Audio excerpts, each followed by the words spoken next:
Hello and welcome to Trekkie and Beyond, a Star Trek podcast. I'm Monica.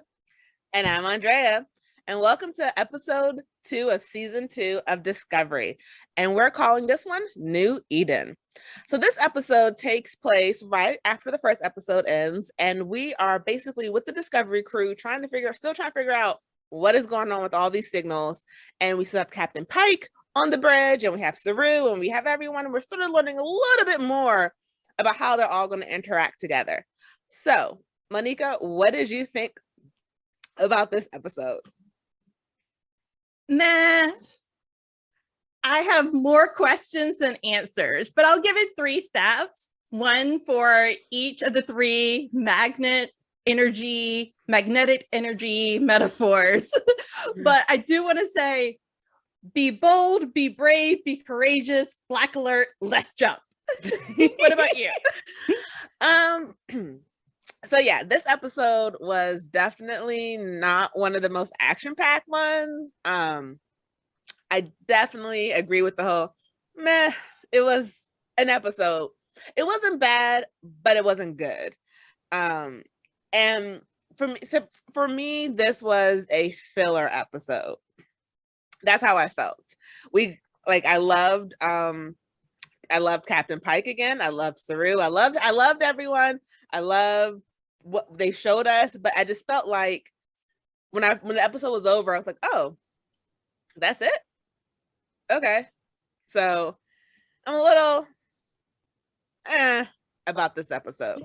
You know what I felt like? It was like our fear that we discussed in our last episode coming true. Like, this is going to be a long series, like another space opera. Like, oh no, we were hoping we would get smaller chunks, like but no, this seems to be another slow grind. So it seems like that's what they're leading towards.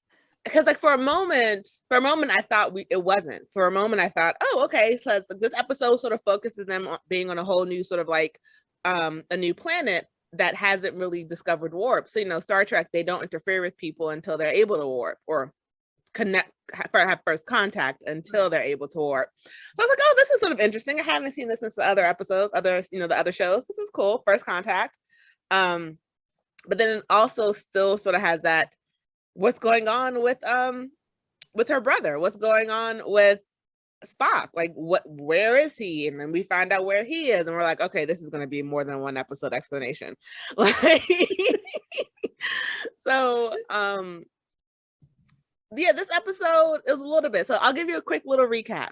So a new signal appears, and it prompts Paul to basically join the mycelial network once again, and basically taking Burnham, Pike to this pre-warp and the whole Discovery crew to this pre-warp planet, and where they have to sort of face the dilemma of, do they break Starfleet's rule of how you handle first contact if they haven't had pre-warp or not. And then we also see some of Tilly having a little bit of like I don't really know how to describe her encounter, but we see her having like a breakthrough, but at the same time we're learning maybe something's a little off with her. And then this is the way the story is laid out. It's not going to be answered in one episode. And you're right. It's our little fear of, oh, this is going to be another long space opera. This actually is almost making me miss Harry Mudd's episode, which was just concealed to that one episode. I'll say from like the first half, what stood out to you the most? Reflection from Spock. It seems as though since he's been a young child, he has seen and he's had nightmares and visions about something that he's not quite sure about. And he's completely a logical guy. We know that from Vulcans. And so he committed himself to a psych ward because something just wasn't right for him. And this is why he was serving on an Enterprise under Pike. And so Pike didn't share all this information up front with Michael, last episode Mhm. to help us with this. No, he's gradually sharing this information. And so Michael's a little confused and she's wondering why she didn't know and a lot of other things. But I think Spock was having a hard time coming to terms with this. So we're able to hear his eavesdrop basically on onto his diary, his audio diary files, and to learn about his visions, and that this was going to be his last time on Enterprise until he could figure this out. So I'm thinking that Spock is out on sabbatical, trying to work this out, trying to find deeper meaning so that he can, I think, return to become himself again, to focus on being part of the Enterprise and science. What do you think? Well, for my scene, I guess for me, that sort of, because I'm not a deep thinker, the scene that stood out to me was in Pike when they did the first jump with Pike, and he's like, "What?" That's sort of what stood out to me in the first half. What's going on with Spock is sort of weird because I've never really, to me, it's weird just because I never really. They're diving into a part of his character that we've never really seen, or at least I've never really seen on any of the Star Treks that I've seen Spock in. It seems I've never gotten the whole I can see deeper. So I'm not weighing in on that yet, just because I don't really know what the end result. I don't really know where they're going with this, I should say, because that's just not the side of Spock that I expected to see. I don't. That's my thing. It was nice to see Paul in the another thing that sort of stood out to me though is seeing Paul in the getting back into the network and understanding why he didn't want to do it anymore. I think why he was okay with not doing it anymore, because he saw his husband last time he was in the network. And it's that fear of, are you going to see him again when you jump, or are you not going to see him? And then which one is worse, to see him while he's jumping again, or for him not to be there, and that means he's really gone. Got it. But if you never jump, you never have to worry about what could possibly, you have to worry about it if you can never jump. So I misunderstood your earlier question. So the biggest moment that stood out for me from the first half was the asteroid that Tilly captured. And then she looked at it and she said, "Hello, gorgeous." And then it sent her across the room and she was knocked off unconscious. Yes. And there was blood from her ears. And I was like, "Oh no, not my Tilly." Oh yeah, no, Tilly can't go nowhere. That was for me. That was the biggest moment. That was a shock moment. And I was deeply concerned about her. And then also this asteroid that's in the ship that seems to be much more dynamic than what I previously thought. That had a lot more energy. It's a lot more dangerous than I initially thought too, because that one little piece broke a table. Could you imagine if the thing that's holding it up broke, what it would do to the ship?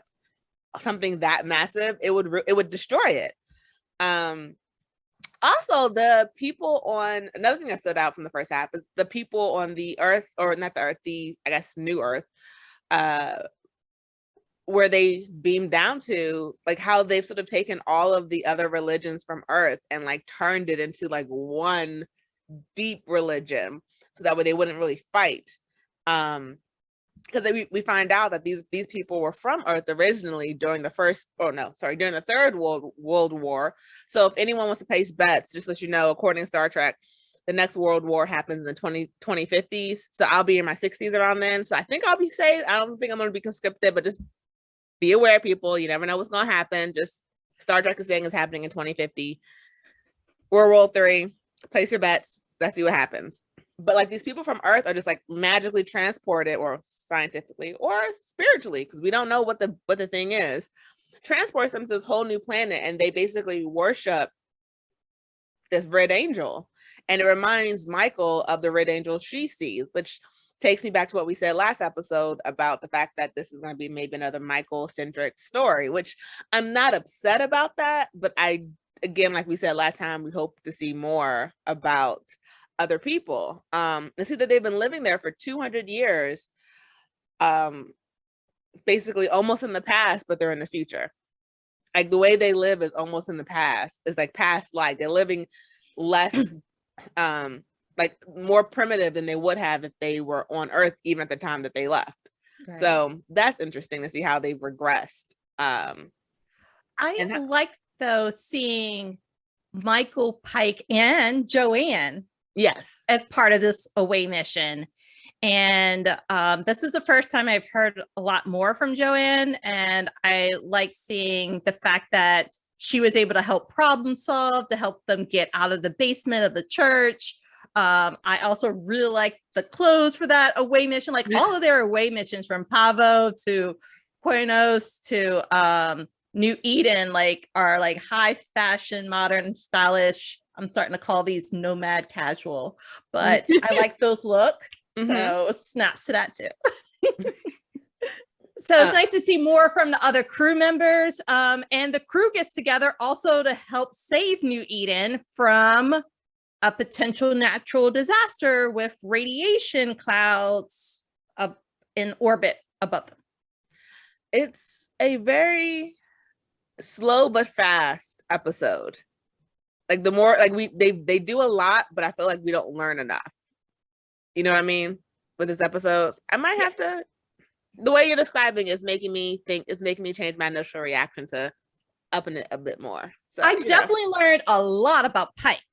I mean, because he grew up in a household that also cherished science and spirituality, and he was able to blend in really smoothly with the rest of the planet, and then also like negotiate inside of his head, like how to apply the prime directive to this situation much better than I think Saru would have, or anyone else on the ship. So he was able to apply. It seems like his previous background, his upbringing helped him with a lot of decisions that had to take place with this.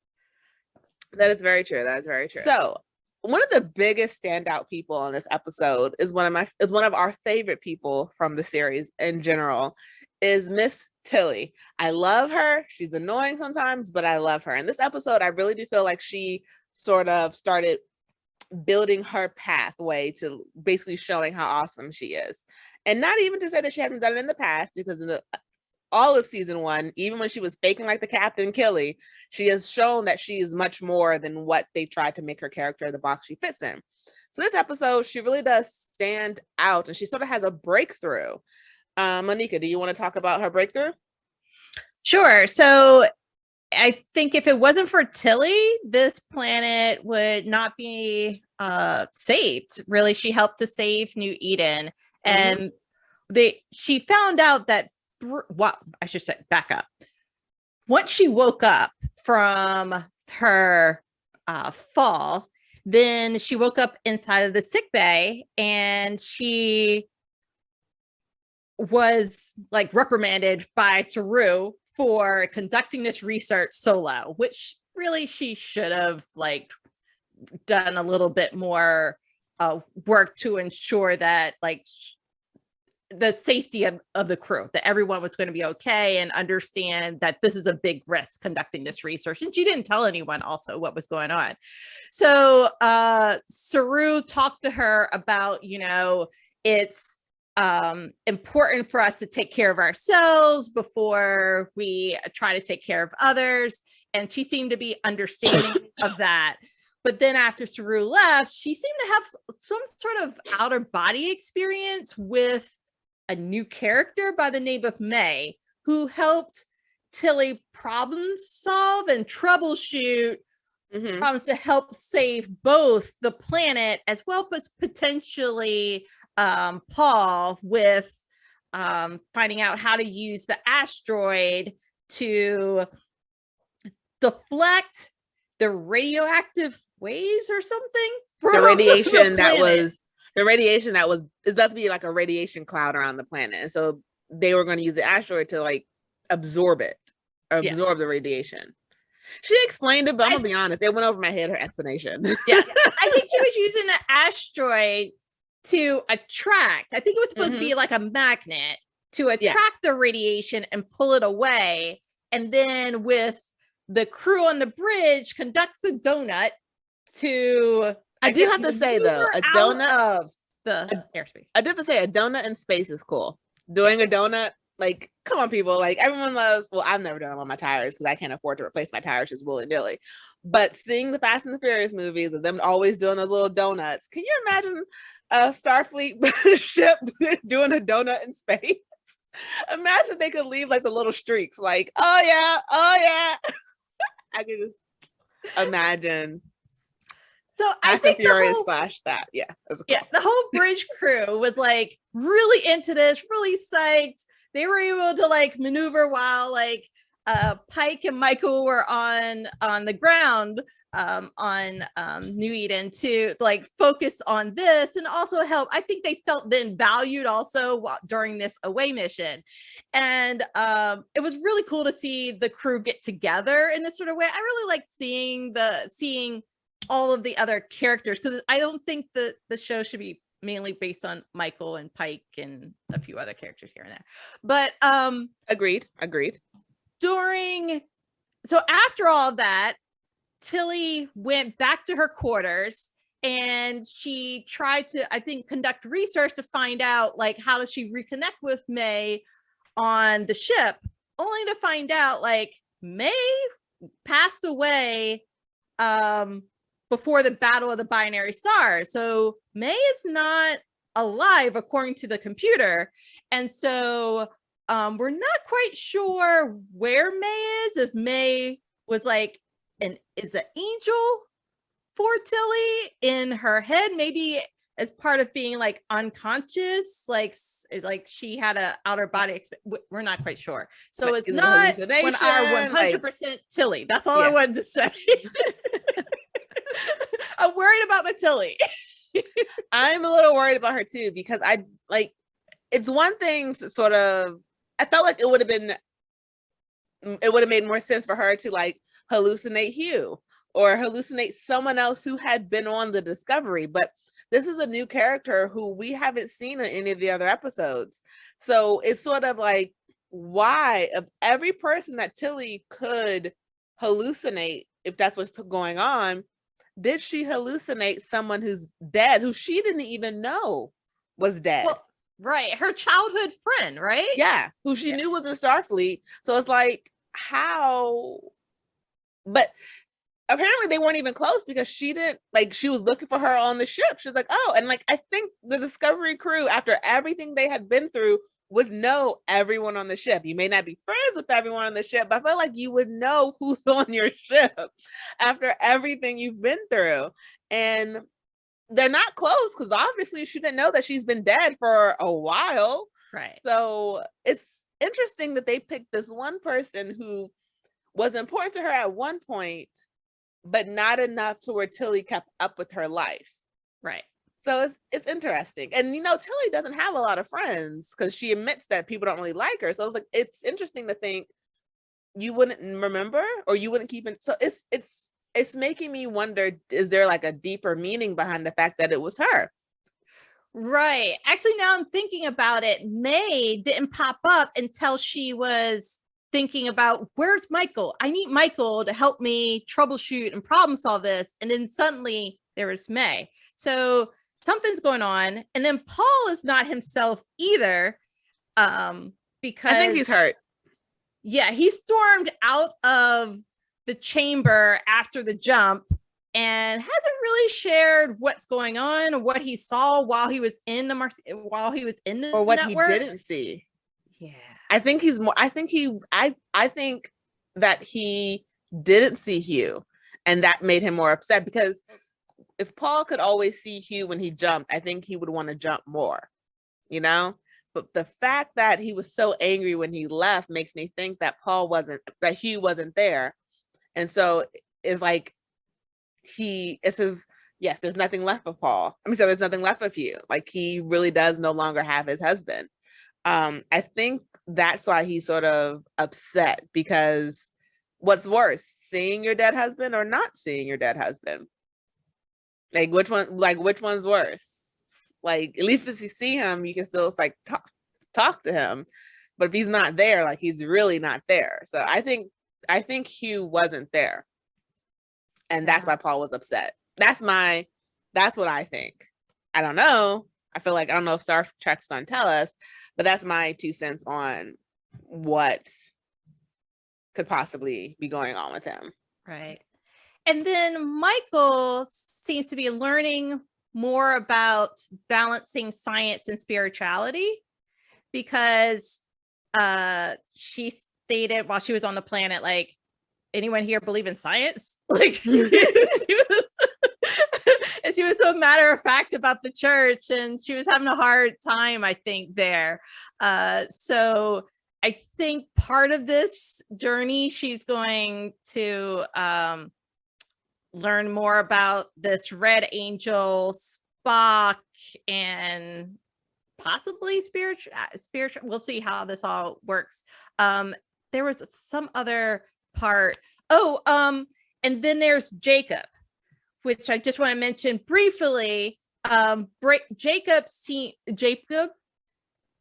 was one of the 10,000 or so human colony that's on New Eden, and he has been working with his forefathers to maintain this this piece of equipment to send out beacons to attract help basically. Yeah, right. And they don't have power down there, so he was able to jury rig this and keep it going. And through this, he learned that yes, there is other life forms out there above the stars. He doesn't quite understand what's going on, but his belief of the fact that there's more than just the 7 religions is true. Like, he's able to step out of that. Now, I don't know if he's going to keep this secret to himself that Pike shared about Starfleet and travel and everything like this, because now Pike shared power with them in exchange for a helmet camera, a helmet that has video footage from World War III. That would explain how they got there, hopefully. And that's what we saw at the end scene. Mm-hmm. We saw the battle. We saw a red angel. Or a red figure shaped like an angel, because we don't really know what it is. It could be an angel, because they have it depicted as an angel, but I feel like Star Trek is just going to blow our mind. It's going to be some alien that just looks that way. Right. But I don't know. I think this is the thing that Pike's been looking for. Where's his red thing? Like in the last episode, he kept asking about the red thing. And so I think this may be it. I don't know, I'm trying to put these clues together. We'll find out for 14 episodes, but I think we're starting starting the mystery and the journey to find out more about this. I just want to say that through this, Pike violated the Prime Directive sort of by giving Jacob the power cell and sharing information about Starfleet and their travels that was really beyond the technical level and of where this colony is at. They are not there. They don't even have electricity. They're using candles. So they're not at the level yet to understand this. And he could change the future trajectory of the planet. So I think it was Michael or someone on the bridge, I want to say, like, they wanted to take the people off of the planet and take them back to Earth, because you're completely right in everything that you said, but they're also human. They're humans who, if they had stayed on Earth, would be where everyone else is, because unlike it being, I think that's what Pike was probably feeling, because I was thinking the same thing. I feel like Pike is probably like, I get what they were saying. They are a primitive planet, but they're not a different species. They're not an unknown species. They are are brothers. They're humans. They're from Earth. They were a part of, they like their ancestors lived on Earth. And while they are, it's like he followed it, but he didn't. He was like, hey, look, we're Starfleet and we can't help you until you get to a certain point. Here's a power cell. I need that camera. Like, because I can't technically take you back to Earth because I would be like messing up the prime directive. But am I? Because you are Earthlings. First, like you just live on a different planet because your forefathers were sort of like transported there and y'all didn't ask to be. So it's like a catch-22 situation. So like I wonder if, because I know Jacob, when Pike left, he's like, I hope to see you again. And Jacob's like, I know we'll see each other again. I know I'll see you again. It's like, you're right. He violated the prime directive. But at the same time, it's not an unknown species that they are contacting for the first time. They're humans who thought Earth was destroyed. They are Earthlings. If they wanted to go back to Earth, I feel like that should be something Starfleet should do, because it's not a different civilization that has no knowledge of the outside world. They're aware that other planets existed. They just thought Earth was destroyed and there was nothing to go back to. So I feel like Pike is probably like, because he's a good guy. Pike, I'm hoping, God, do not make me eat my words, that he is at his heart a good guy.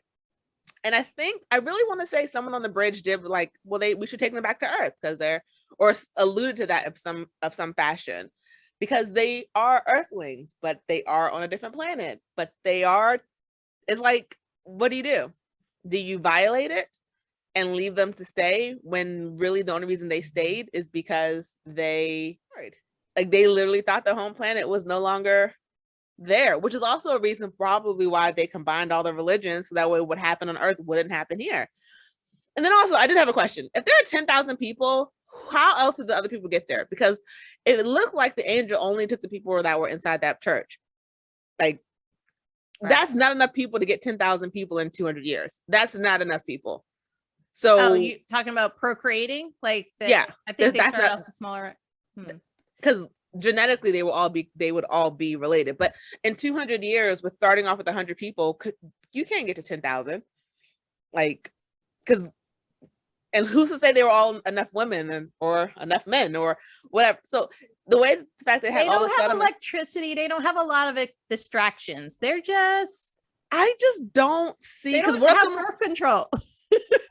Yeah, I want to know how everyone on that settlement, because if it's 10,000 people on that Earth at different settlements all around the planet, because they said there was 11 settlements around the planet, were they all, because even Jacob, when they arrived, Jacob was like, are you new to New Eden? So that makes me think other people are brought there at different times possibly, or like they weren't all brought there at the same time, because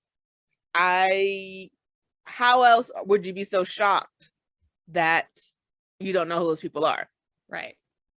And again, 200 people can't give you 10,000 people in I don't think in 200 years, because unless you're just popping out, like literally everyone has to pop out like a kid every couple of years. And if you don't have medicine, you don't have doctors, you don't have electricity, you don't have all the medicines, some of those women are dying. I'm sorry.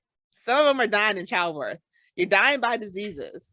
I think that Jacob's really smart because he also realized, their hands don't look like they have been working in the field, and their skin is like because Michael had on lipstick. I mean, like they don't look like they're from here, but I'm sure that he was, and that was probably like his first sign that something here just doesn't quite mesh. But I think part of him was also naive because he had no idea. Who can imagine that what he's going through? Yeah. And he's an outlier there too. And no one else there seemed to like believe and support him. He was doing this in the basement, to do this research. It's true. But I do like at the end when Pike left, that he was like, it's okay because I know the truth. He's like, I know, so I'm good. Right. So I did like that. Jacob is a very smart guy, and you're right. Like, he was an outlier, and people didn't really believe him. But I think for him, the belief is good enough for himself. He's like, they don't have to believe me. I know it's true. Right. And so who's to say what could possibly happen? But we're coming up to the end of the episode. So, final thoughts. What is your final thought from this episode? Sure. I just want to bring up one quick point, and it kind of circles back to my intro, because I noticed 3 magnetic pieces of energy. So there was Joanne, she used a magnet to help them get out of the basement. There is a magnetic energy that helped to attract the radiation away from the planet.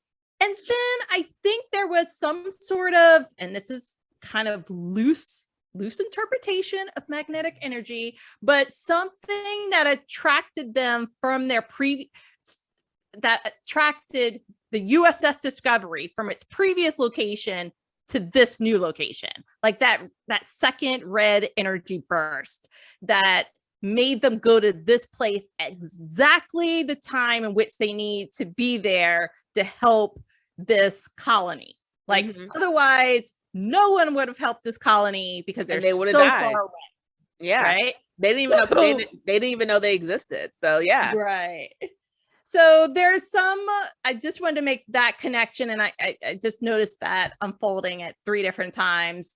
And help us, God, as we journey through this 14, 15 season to get through this space opera. I do also like Captain Pike and his story, and it's boosting my confidence in Starfleet captains because we've been burned before, and how he connected with the leader of the colony, and just their connection. And he said, "Peace be with you," and she reiterated back to that. So I think so far, like, Captain Pike is a kind soul, and I connect with him. And I'm looking also for, I've said this several times with Pavo, I'm looking for universal peace. So I just wanted to say that is my final thoughts, and I'll pass it back to you. What about your final thoughts? I want to know how all them Earthlings got there on that planet, because the math is not mathing for me. Maybe if it was like 1,000 years, I'm like, hey, yeah, you can go from that amount to that amount. But like, I don't know. I just don't see. Because like I've tried to do my family tree, and like I've gone back technically 200 years, and I only like is not the most that we've gotten is like 50 people, like direct lineage, and that's like with a lot of people to choose from. And like everyone, I just don't, the math is not mathing for me. So I just want to know how all them people got on New Eden. Like that is my final thought. How did all those people get on New Eden? And am I not just smart?